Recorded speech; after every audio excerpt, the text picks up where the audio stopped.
the station for knowledge and entertainment, Law FM 103.9, where you hear the law, talk the law, and know your rights like never before. Let's continue the conversation now as we switch to the discourse. Yes, on the discourse this morning would be assessing Mr. President's achievement in infrastructure. There's been a lot said about that. Yesterday we told you something a bit about that. A 119-page document detailing the achievements of Mr. President, albeit across several sectors: housing, infrastructure, health, and the rest. But the focus this morning is on infrastructure, and we take this cue from the commissioned second Niger bridge yesterday, and it's just that was done 6 days to the hand over by President Muhammadu Buhari to the President-elect Bola Ahmed Tinubu.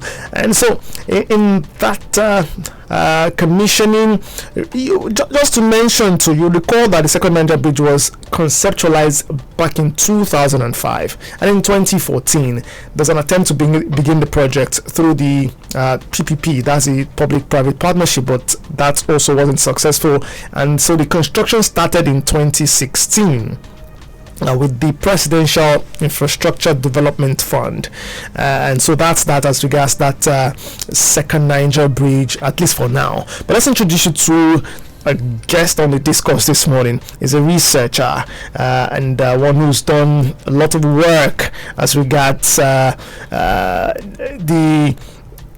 infrastructural development in this administration, and he'll be talking to us about this this beautiful morning. I'm talking about Basil Abia. Basil Abia is a research associate with Kwakol Research in Abuja. Good morning to you, Basil. Good morning, KINGSLEY, and good morning to your listeners. Good morning. I appreciate being called upon the show.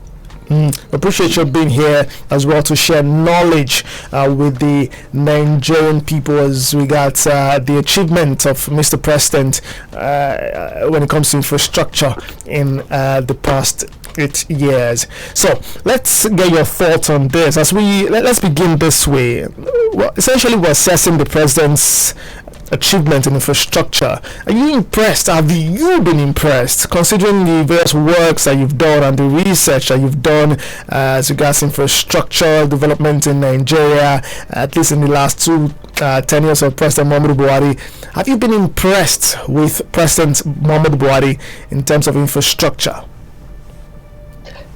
First and foremost, thank you. Very good question. I think I've answered this question this way. Where's the infrastructure? That's my retort, but that's my intro to how I'm going to answer the question. Well, we can see the second Niger bridge, can't we? Yeah. well, let's get to the facts, right? Yeah. Okay, so I and my colleagues at Kwaku Research, we presented a conference paper on Nigeria's transport infrastructure, integrated transport infrastructure, at the United Nations Trade Organization, UNCTAD. They had a conference in Abuja late last year, and obviously, when you're presenting conference papers, you have to take in very deep dive research, right? As far as even conducting primary research, conducting key informant interviews, and the likes of it. So it was a rigorous exercise. It took us 3 months. We gathered all of the data and spoke with as many experts as we would get with regards transportation infrastructure, and we came up with the conference paper. And to be honest, the situation is damning. So to the first point, am I impressed? I'm not impressed. To the second point, why am I not impressed? And these are the numbers. So I'll start first and foremost. What is infrastructure, right? I believe that infrastructure are what I'll call civilizational goods. These are physical things that you need to put in place to be able to thrive in civilization as we know it. You cannot function in the civilization that we know it right now without electricity, without constant, reliable electricity. You cannot function without transportation, without logistics, where you're transporting goods and services from one particular point to another particular point. You cannot function as a human being in this civilization without proper waste management. If you look at the science over the last 100 years, our human waste is becoming far more toxic than ever before in history, which means the waste that we produce can kill us. And Nigerians like to limit infrastructure to just flyovers and roads, but it's far from that. It's very expansive, and I'll highlight how folks in this particular academic discipline, with regards to infrastructure, differentiate what infrastructure is or classify what infrastructure is.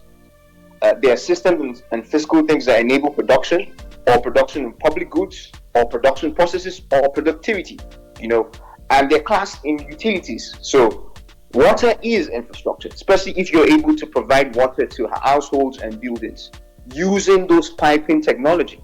That is core infrastructure. Healthcare is infrastructure because you're literally taking care of human lives, and there has to be a stock of infrastructure to avail you of the services that ensure that we have a very productive labor force. Education is infrastructure. Physical infrastructure to enable young Nigerians go to school, learn the skills that will enable them to survive the current AI-driven civilization, for instance. That is core infrastructure. The entirety of our teacher base, that's a soft infrastructure, because they have with themselves enabling skills to teach as many young Nigerians survivorship skills, in that sense. Waste management, as I mentioned earlier, that is infrastructure stock. Recycling, waste recycling, infrastructure. Storage, sewage systems. 98% of Nigerians use their own personal septic tanks to store their solid human waste. So basically, what I'm saying is that literally almost every household in Nigeria has their own septic tank, what Nigerians colloquially refer to as sockaway. Now, the proper English is actually septic tank. That is very terrible. That's a terrible practice.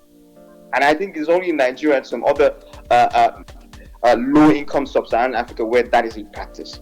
Generally, the public utility of every single urban, semi-urban, and rural area in Nigeria is to provide a central sewerage system or central sewage system that handles all of our human waste, recycle those waste, and then, of course, whatever byproducts of the recycling, fertilizers can be generated from byproducts of our human waste. Water to water the plants if you're doing vegetation and recreation as part of the social services that your village government or your local government or your state government provides. Ideally, that is how Nigerian society should function, right? But you have a situation where 98% of buildings have their own personal septic tanks. Now, the lack of it, the dearth in that core infrastructure is a problem, and it contributes to the general infrastructure stock. By the way, World Bank keeps an infrastructure indicator stock for every single country in the world that they operate in. So in Nigeria, if you look at the data, for instance, we're doing very poorly across all of these indicators. Energy is infrastructure. I'll give you a very important data point, and I got this data from the Transmission Commission of Nigeria, TCN.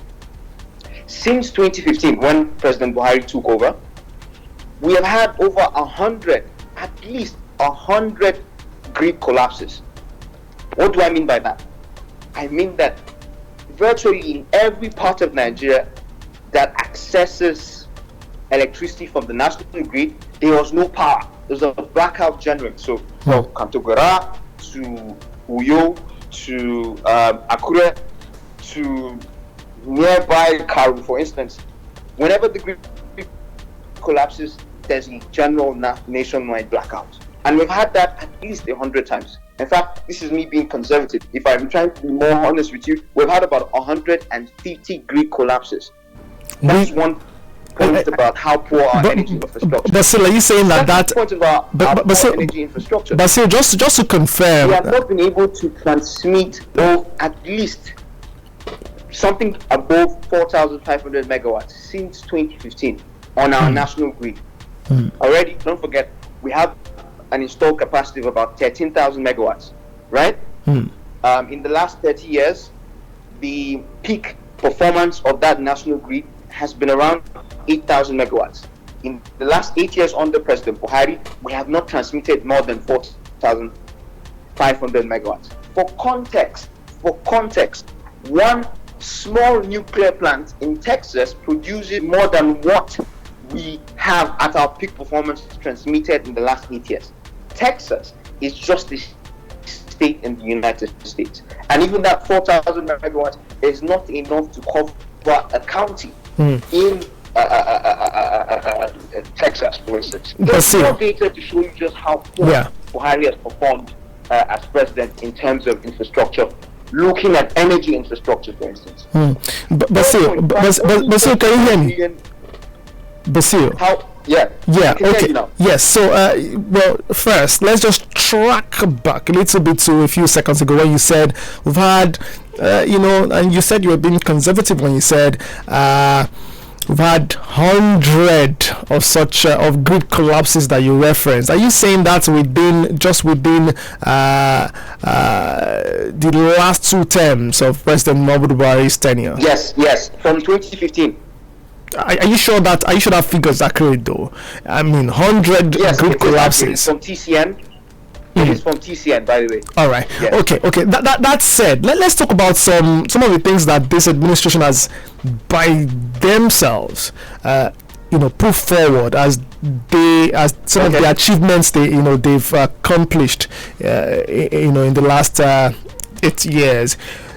Well, tracking back to when the president presented the 2023 budget and he was making a speech, he did highlight the establishment of the Infrastructure Corporation of Nigeria called Infracorp in 2021 with a seed capital of 1 trillion naira from the central bank.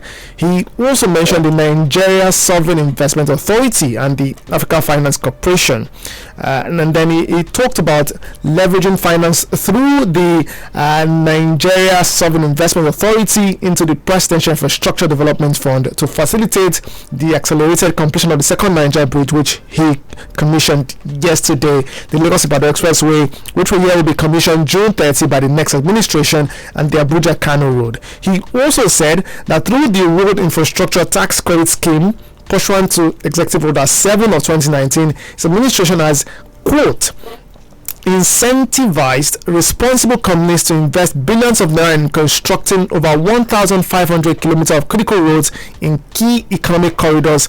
Under this scheme, the Dangote Group has substantially completed the reconstruction of 34 kilometers Papa Oshoki-Ojota Expressway and 43 kilometers of Bajana-Kaba Road. End of quote. Do you have any problem with some of this road infrastructure, achievements, for want of better words? I don't have any problem with it. My only counterpoint would be that it's minuscule.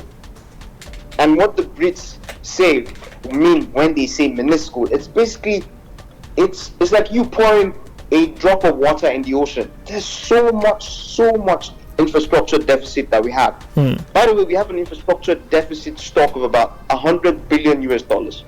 It would take us 30 years of constant multimodal financing to be able to meet that infrastructure finance. So if you come to me and tell me that in your 8 years as president, you've set up an infrastructure fund that has actually not started disbursing funds to fund infrastructure projects with a startup capital of about $1.6 billion, that's not enough. In the same infrastructure document, the national infrastructure document that was released in 2018, that Buhari himself signed up on, they highlight how they need at least 1.5 trillion naira every year for the next 10 years to be able to at least say, okay, we are making progress in terms of investments. But they haven't done that. In fact, the numbers are reducing in that sense. In the conference paper that we presented last year, we highlighted, of course, these developments with regards financing from Infraco that was backed by the African Finance Corporation. We highlighted some of these projects. We obviously are rational researchers, and we praise the government for taking out the thinking process to come up with these alternative solutions.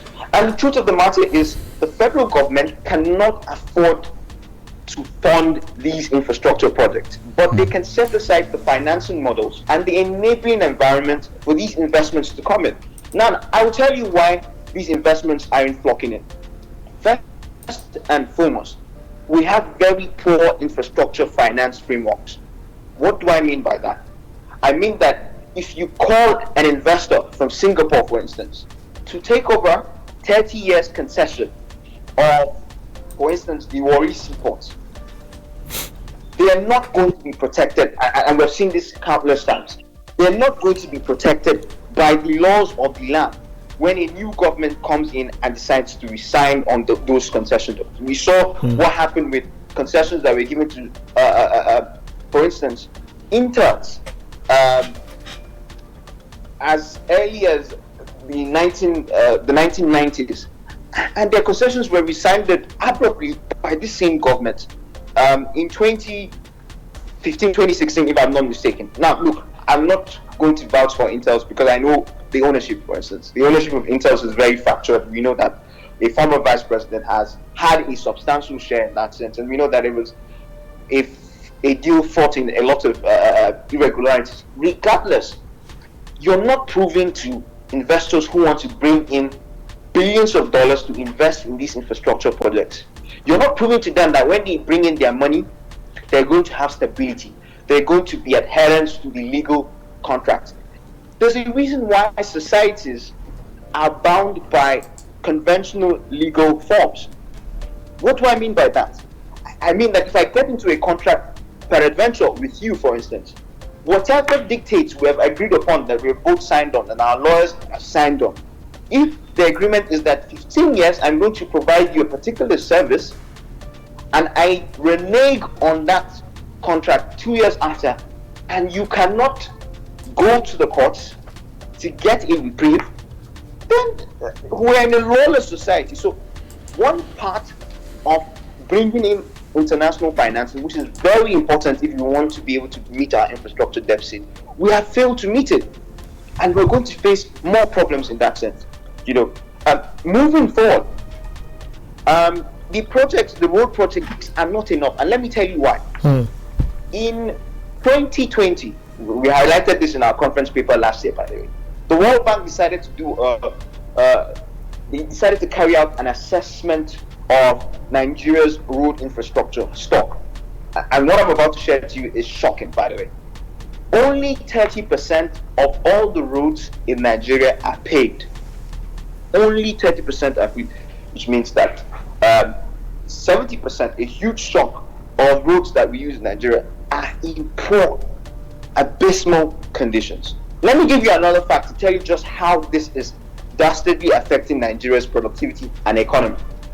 90% of all the transportation of goods, services, and people in Nigeria is carried on these roads.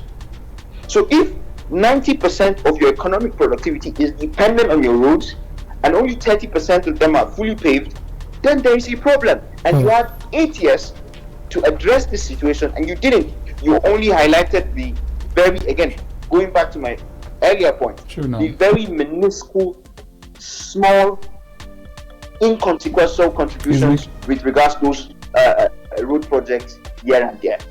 Let me even give you another point before you chip in with further questions. Yeah. Nigeria's federal roads, I'm just talking about federal roads, not the roads that are supposed to be managed by a state or local government. Nigeria's federal roads carry about 70% of Nigeria's vehicular traffic. So basically, I'm saying that 17% of our road infrastructure are federal roads, right? And that 17% carries 70% of all our logistical workload. So all of the people, all of the goods, if you want to ship, for instance, I have experience with the onions market in Bakuri. When I used to work in Katsina, I used to access them. They're a massive onion and tomato production behemoth. If I want to ship, let's say, imagine that I am a food transporter and I want to ship 2 trucks of onions to Warri, the roads cannot enable me ship them without spoiling. Now, there's another data from the University of Jos. This was in 2018. We highlighted all of these in the conference paper, by the way. 10 to 30% of all of the food stuff that food transporters ship from one point in Nigeria to another point, they spoil, they perish. So basically, perishables are a no-go area when it comes to logistics in Nigeria. As a result of the road. Okay. Mr. Basil. Yeah. Basil, we like the fact that you are giving us data, from your analysis. I mean, it's been a very interesting. My job is to provide data. I mean, superb. It's been a very interesting and robust data that you've given to us. But here are also some data from, further data like, KINGSLEY had mentioned from the federal government, which you can also fact check. I mean, don't you think you cut this administration some slack? Look at the fact that the administration, if you talk about transportation, for instance, rail transportation, 156 kilometer rail transportation from Lagos to Ibadan. You have 8.7 kilometer extension on the Lagos-Ibadan rail line. You have 327 kilometer Itakpe-Warri standard gauge. This is completed and commissioned in 2020, 33 years after construction began. 184 kilometer Kaduna standard gauge line. And it goes on. I'll give you the list. It goes on to say that you have groundbreaking done by the president for the construction of the 284 kilometer Kano Maradi standard gauge, and on and on. On roads, you have the construction of several roads. You have the Abuja Kaduna Zaria Kano Express. By the way, I think that was commissioned. Some sections were commissioned yesterday. You have the second Niger Bridge. You have all of this, and to top this government had 2 recessions and came out of these 2 recessions. This government faced COVID-19 pandemic and came out of COVID-19 pandemic. Other countries or other nations have similar experiences. Don't you think these are strong reasons for, in your own words, a drop in the ocean of in respect to infrastructure for this administration? They're a throw in the ocean, and let me tell you why I cannot cut off some slack for the federal government. Let me tell you, and I would like to start with a metaphor that I like to use about Nigeria, because right now I think Nigeria is going to a point where we're in a post-truth era where we don't want to tell ourselves the truth. If I see a very beautiful woman, I swear to you, I'm not going to tell that beautiful woman that she's ugly, even if I'm not in a good mood. It's just a lie. I'm going to tell her she's beautiful. It's as simple as that. Now, in the context of infrastructure stuff, you're talking about rail. Nigeria is Africa's largest economy, almost $500 billion in GDP size, right? We only have about 4,446 kilometers of rail line, and only 967 kilometers of those rail lines are active. Now, those active rail lines are the ones that were just recently constructed. So the Abuja Kaduna one that you mentioned, the Warri one that you mentioned, the Lagos to Ibadan to Abeokuta that you mentioned. Those are the only ones that are actually. But those rail lines, Basil, those rail lines have been there before the Buhari administration came in. So what happens to the previous administrations who were there, successive administrations who did nothing, but this administration had been able to start and even complete? And besides, oil prices fell. So how do you get revenue to build all these projects? And that's why the government says they have to borrow. Because that's also listening to the argument from the other side. Very important points that you highlight. Very important points you highlighted. I will now give you my own context in this sense. And probably then you will get the big picture. Basil, are you there? Hello, Basil. Okay, so I'm sorry, Basil, we can barely get what you're saying now, which means we'd need to reconnect with you and try to see if we can have a smooth one again, like we have this past few minutes discussing the infrastructural strides, achievement of Mr. President so far. Well, let's see. Now that we're reconnecting with Basil, if it's going to be better. Hello, Basil. Hello. Apologies for that. All right. Talk about the other infrastructure, communication networks. Okay. And our broadband quality is nothing to write home about. That's why this call abruptly ended. Okay. That was a joke, by the way. We'll see what you did there. No problem. But let me get back to answering your questions. Go on. Yeah. So Nigeria is Africa's largest economy by a considerable distance. Its own peers, South Africa, for instance, has 30,400 kilometer long of rail infrastructure. 90% of them are active. 30,000, roughly, that's almost 10 times the size of our rail infrastructure. And only 20% of our rail infrastructure is in use. Another data point. In the last year, Nigeria's revenue from its existing active rail infrastructure, that's the projects that were recently concluded, the Abuja to Kaduna rail, the Itape to Warri rail, and the Lagos to Ibadan rail. 3 consecutive years, yes, we have been losing our revenue from those activities have been deepening considerably, at least by 10% year by year. And I'm going to give you the facts. This is from Nigeria's Railway Corporation, the main body in charge of Nigeria's railway, by the way. This is all where I get my start. And one thing I like about providing data is I'll provide data and provide you the sources so that you go back to Google and check. And when you check, you will only see that I'm correct. Now, why I'm doing this is because Nigerians don't like to have conversations with data. They just want to use hearsay, and that really disrupts the quality intellectualism that Nigerians should have. I think that's one way to build Nigeria into a better country. Now, for 2021, 1.7 million Nigerians use our rail infrastructure. 2.7 out of over 216 million people. 2 million used our rail, and we earned about 5.7 billion naira.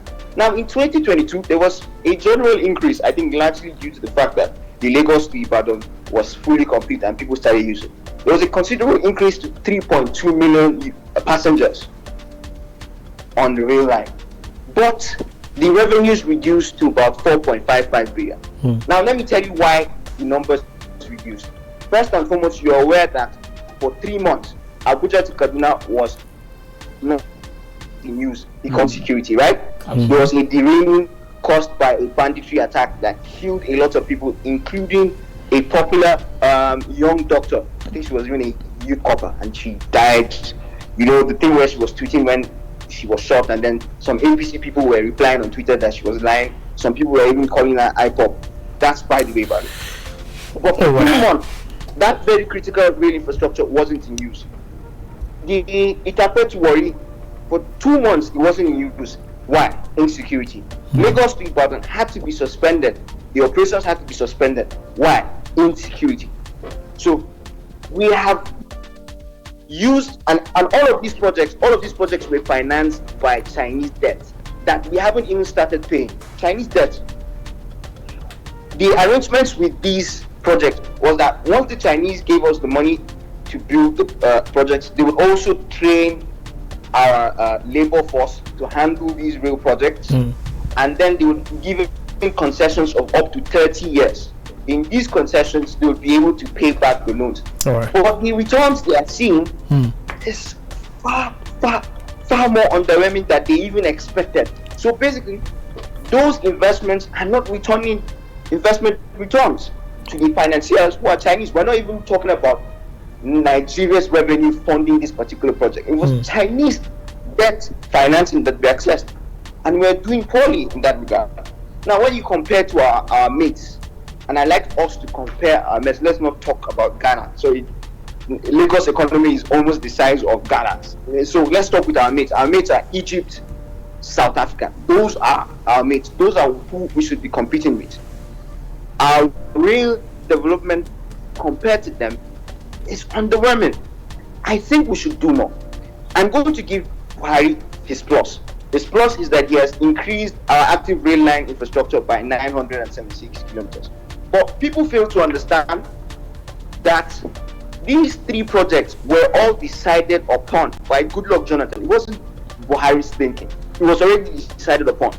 We reached out to the Chinese as early as, in fact, let me even go back to the point. We reached out to the Chinese as early as 2006. I will never forget. I was watching NTA Network News. Obasanjo signed the deal with the Japanese. Now, we had problems.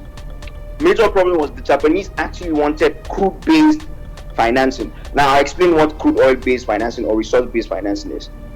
Rather than use certain collateral or certain concession deals, if you say in your contract with this country that they're going to ensure that a certain amount of your oil or resource supplies to that country is adhered to for a particular span, let's say 5 years, they're going to, in exchange of that oil, or if gold is your main export, in exchange of that gold, they're going to finance certain infrastructure projects. Now, that is what Japan wanted, because obviously Japan needs cheap and clean oil, and we have very good sulfur oil that the world still loves, right? That's what they wanted. But I think they were Chinese, smart Chinese folks who decided to swindle that project. And at the end of the day, when Goodluck came, Yar'Adua came over, and then Goodluck took over.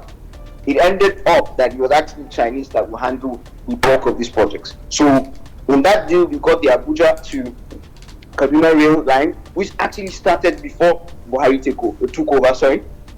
And then we had the Warri Takpe line that actually financing was already provided before Buhari took over. And then the Lagos Ibadan line, which was already existing, all they had to do was just basically refurbish. So even the Lagos Ibadan, it should not even be put as part of the achievements of Buhari, because the rail line has been there since 1930. All they had to do was refurbish, right? Now, back to my point, so you see the larger picture. The entirety of these projects were financed prior to when Buhari took over. Yes, he saw through to the fact that the projects were finished, but there are 3 asterisks in this sense. They are not giving our financiers the returns they need. They are not functioning at the level that they should function.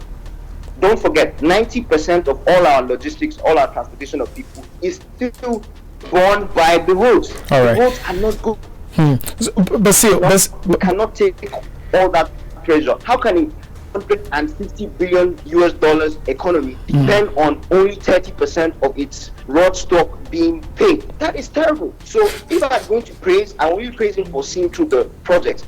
But the changes to our economy, they've been minimal. And let me even give you another point. But Basil, just before that point, please just hold your thought. Basil, to our GDP. Basil, can you hear me?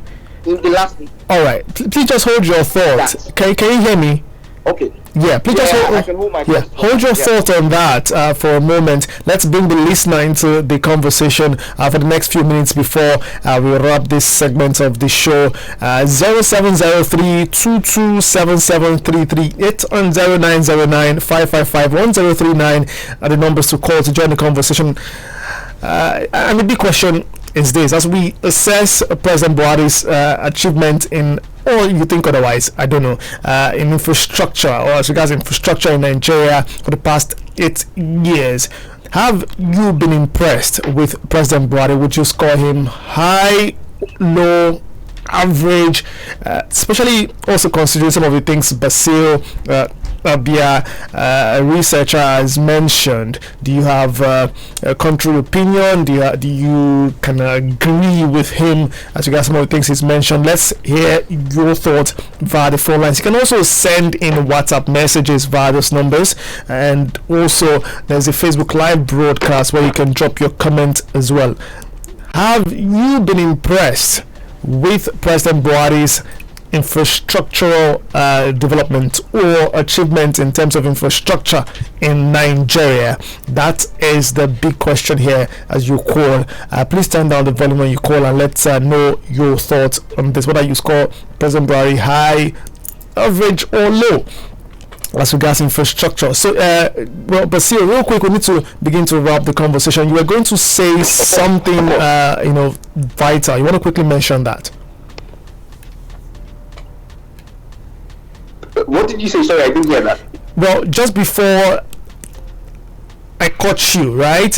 You were going to mention something when I pleaded with you to hold your thoughts. You want to continue with that real quick? Yeah. So going back to my point, this was even a rating done by the Transportation Ministry in 2019, and they decided to rate their infrastructure efficiency ranking. Basil, are you there? I'm there. I'm here. All right, please continue quickly. Just wrap your thought.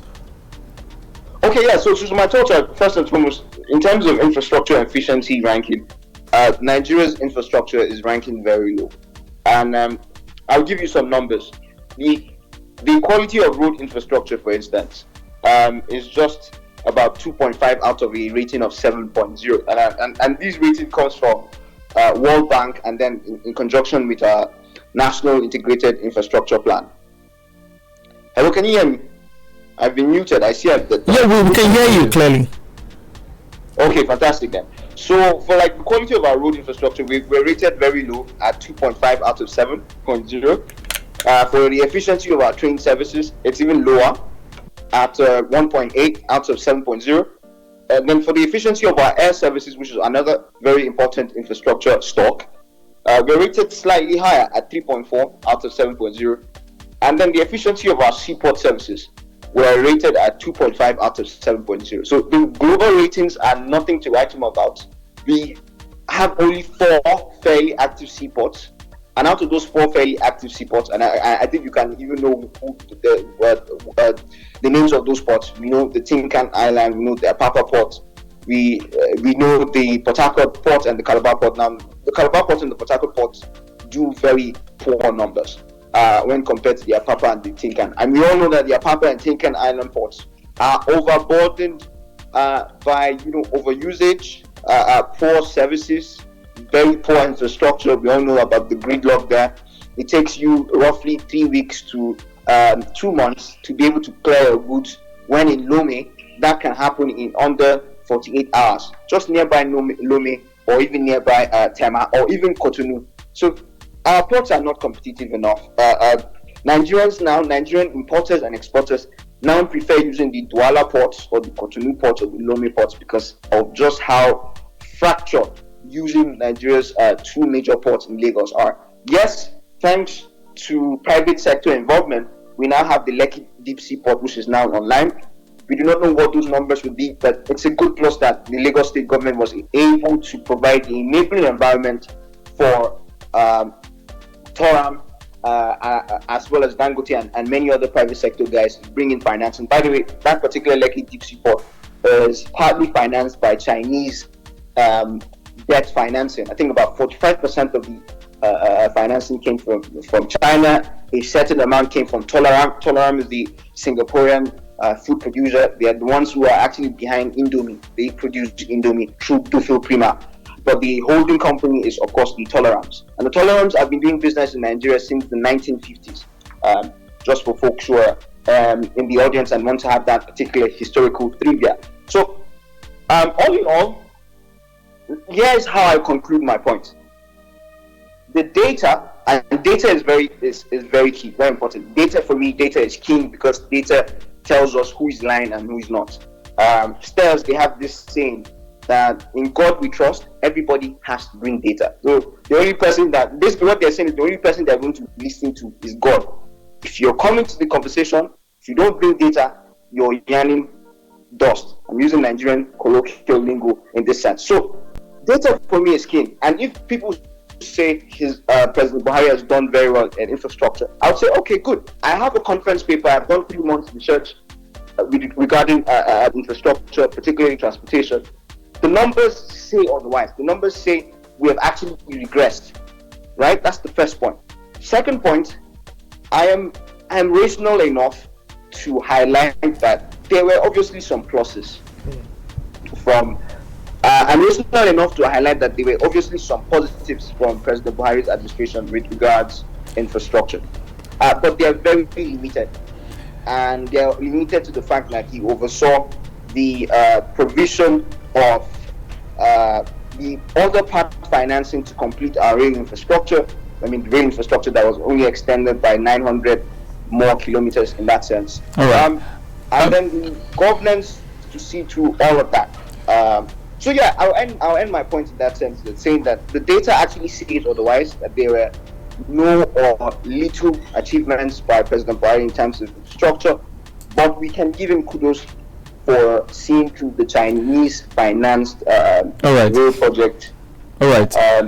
With the Abuja Kaduna rail and the Itakwe Warri rail. All right, Basil. Finally, you would also agree with us that, in fact, those people who are in support of this administration, that governance is not just the duty of the federal government, infrastructural development. Look at Lagos State. Lagos State has the blue railway line, 27 kilometers.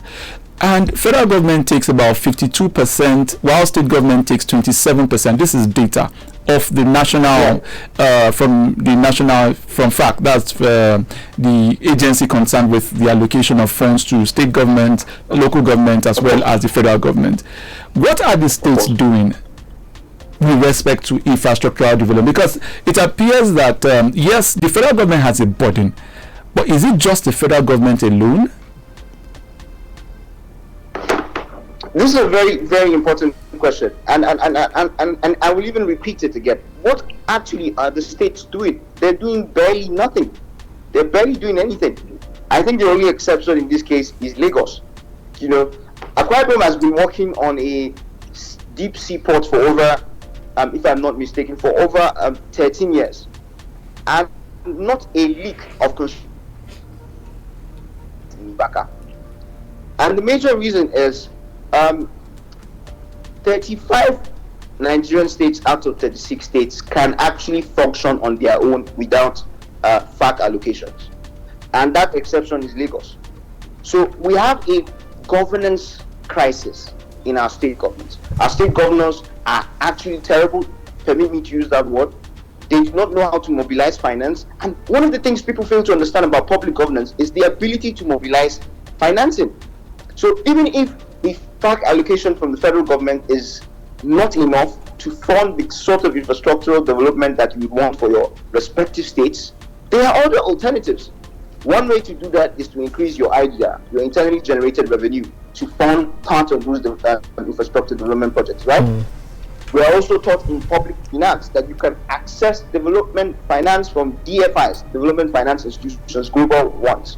And you have to be a very effective and efficient deal maker in that sense, because you have to go and sit down with the World Banks, with the African Development Banks, with the African Finance Corporation, and provide a very compelling deal where these financiers, these DFIs, are able to see the sense behind giving long tenure financing to you for certain projects, so that when the returns come in, the returns can pay back on that finance. All right. And states have the ability to do that. They should be able to do that, but they're not doing it. There's also social impact financing, where folks are not only funding your project because they want profits, but because they see the social impact that can be generated with an Adamawa state having a centralized sewerage system, for instance.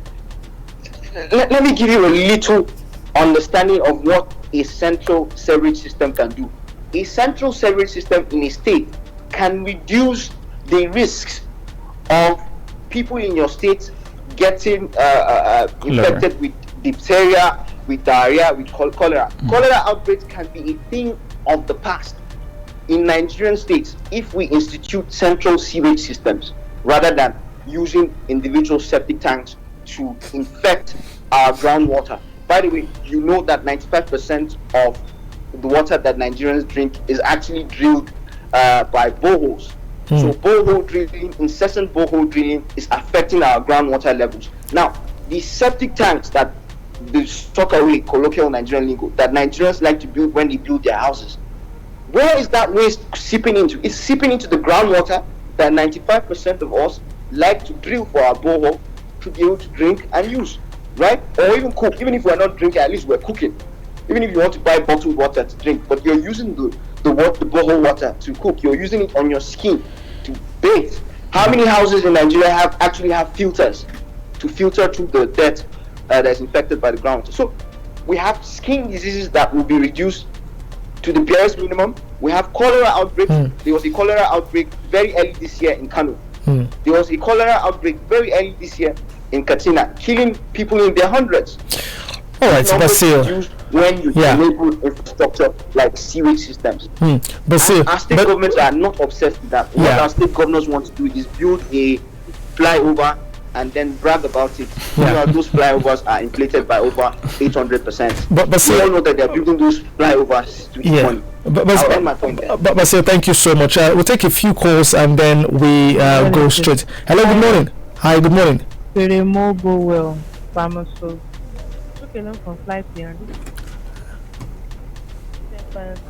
Okay. Well, I'm not sure if that call, was, meant for this show. But we'd just like to specially thank you, Research Associate Kwako Research, Basil Abia. We appreciate you being on the program today, and thanks for sharing your thoughts on President Buhari's, achievement in infrastructure. Appreciate it. Thank you very much, Kingsley. I really appreciate the entire team at Law FM Lagos for inviting me. It's just a pity that I didn't get any call from. I mean, there were attempted calls from Lagosians and other Nigerians, but due to, of course, our very poor. You want to do that again? The structure. Those calls were made. So you see again my point. There's no achievement. Let's be honest. All right. Thank you so much, Basil. We'll see what you did again. Yeah. Thank you so much. Have a fun time this Wednesday. Okay. Let's now switch gears to social buzz as we wrap the conversation on the Left Morning Show this way back Wednesday edition, and talk about this conversation which trended yesterday. Well, it's still maybe a major thing for some persons as they're still having conversations about that, in different quarters. In any case, what's the story? A Nigerian father has reportedly demanded that his 19-year-old son return the 38 million naira he won through sports betting. The teenager supposedly secured the amount after placing a 400 naira bet on the betting site. However, his father expressed strong disapproval of sport betting and urged his son to return the money to its source. Despite showing the father the winning slip, the man refused to accept the money, insisting it should be returned to the betting company. The story emerged through an anonymous message sent via the messaging platform NGL, where the boy's brother sought advice from the public on how to handle the situation. The brother revealed that their rent was due, and their father's rejection of the money has caused a rift between him and their mom. So this has caused a little bit of stir on social media, and people were talking about that, and that's the focus on social buzz this morning. Let's go straight to the phone lines: 0703-2277-338 and 0909-555-1039. As a father or a mom, or even if you're the boy or the boy's brother in general, what would you do if you found yourself in this situation? If your son, for example, as a father, returns home with such huge amount of money and shows you the evidence that I won this through sports betting, and maybe you're even in a fix, you need money safe, would you return that, considering your personal values, whether you bet or not? And if if you're into sport betting, would you accept that? I suppose you will. ordinarily. And if you're not, would you not? Let's know what you would do. 0703-2277-338 or 0909-555-1039. Those are the numbers to call to join the conversation. We're streaming on Facebook as well. You can drop your comments there. Be like the youngest for you, as well as Jude Inau dropped comments and joined us on live on the Facebook live broadcast, or you simply drop a message via WhatsApp or via text. Would love to really hear from you. What would you do in this situation, by the way, Felix? What would you do? Yeah, what would you do? What would you do, Felix? Well, I personally do not engage in sport betting. I don't gamble. Whether it is sports, whether it is, I don't even like to gamble. That would you drop this? To see that I will do this. I don't even do that. But in this situation, it's a difficult one. Maybe if you consider your personal values, you want to say, all right, since I wouldn't do this, so I wouldn't receive or accept the proceeds of this, right? It's just like internet fraud. Since you don't support internet fraud, you wouldn't receive the proceeds from internet fraud when you or deliberately receive it. Consciously say, okay, I know say I collect. No, I wouldn't do that. So in this case, yes, but when I look at the flip side, the rent is due. Exactly. And there's really no hope for the rent. I don't know what I would do in that situation. But essentially, 30 million naira, bro, that's some money right there. Let's be realistic. You think about this deeply. But this father was like, see, I don't want to see the money. I don't want to see your sleep. I don't do sport betting, so return this money. Absolutely. So the principle is, if the father is depending on his values, like you have said, and his principles, sometimes if the man is someone who bets, someone who is into internet betting, who is into all of this, he would gladly, wow, you won a jackpot. You've done well, my son. I'm really pleased with what you have done. So so it just depends on the principle and the values, the thoughts of the man at that particular time, and what he's been used to doing. So would you do this, Felix? No, I don't bet. But since you don't bet, if you're in a fix like that, you're in need of financial assistance. Well, would you?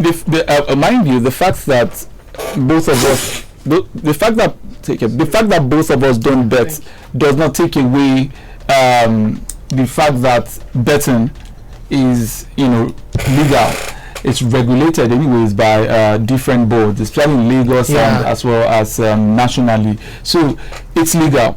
But those are some people, their principle is, some people are vegetarian, some people just eat only vegetables. The fact that you eat vegetables does not mean, or take fruits, does not mean that people who now eat meat or who eat fish alone, they don't know how to enjoy themselves. Or the fact that going by that analogy, right? Going by that, yes. If someone now presents you, since you're a vegetarian, someone now presents you, better beef, would you take? You wouldn't take, right? Let's take this one. At the point of death, would you? Hello. Well, I don't know. Yeah. Good morning. Good morning. What's your name? What are you calling from? My name is Abbas from Surulere. What would you do? You return the money? Yes. When we are talking on the religious point of view, so for those who remember, who have it in mind that they are going to